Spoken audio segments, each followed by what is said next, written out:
Hull Tightness Test Plan Drawing, Purpose and Contents. The Hull Tightness Test Plan Drawing is a crucial document in shipbuilding and offshore construction projects. It outlines the procedures, locations, and criteria for testing the watertight and oil-tight integrity of a vessel's hull structure. This drawing ensures that all compartments, tanks, and spaces are capable of preventing ingress or egress of water, oil, or other fluids, thereby verifying the safety, durability, and operability of the vessel before delivery. Purpose of the Hull Tightness Test Plan Drawing. The primary objectives of this drawing are verification of structural integrity, to confirm that the hull structure has been properly fabricated and welded, and that it meets the required standards for watertight and oil-tight integrity.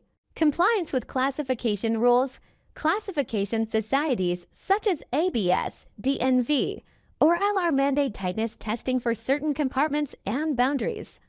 This drawing provides a record that these requirements are being fulfilled. Safety assurance. Ensuring the tightness of the hull is critical for the safety of the crew, cargo, and equipment, especially in case of flooding, grounding, or collision.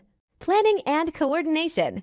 The drawing serves as a guide for the shipyard quality control team and surveyors during the construction phase, facilitating smooth execution and inspection of tests. Documentation for future reference. It acts as a formal document to be kept in the ship's construction file, available for audits, repairs, or retrofitting. Information included in the Hull Tightness Test Plan Drawing. This specialized drawing typically includes the following key details: test locations and areas, marked boundaries of compartments, tanks, and void spaces to be tested, distinction between watertight, weathertight, and oil-tight boundaries, type of tests, hydrostatic tests, usually for tanks and lower hull compartments, involves filling with water to a certain height, hose tests for bulkheads, doors, or hatch covers above the waterline, air tests for enclosed spaces, uses pressure differentials to detect leaks, vacuum box testing, especially for weld seams, test medium and pressure. The drawing states whether water, air, or oil is used for testing. Pressure values are specified depending on the location and classification rules. Test procedures and duration. Time duration for holding the pressure or maintaining the water level. Step-by-step method for each type of test. Acceptance criteria. No visible leaks, no pressure drop beyond a specified limit, etc. Responsibility and witnessing.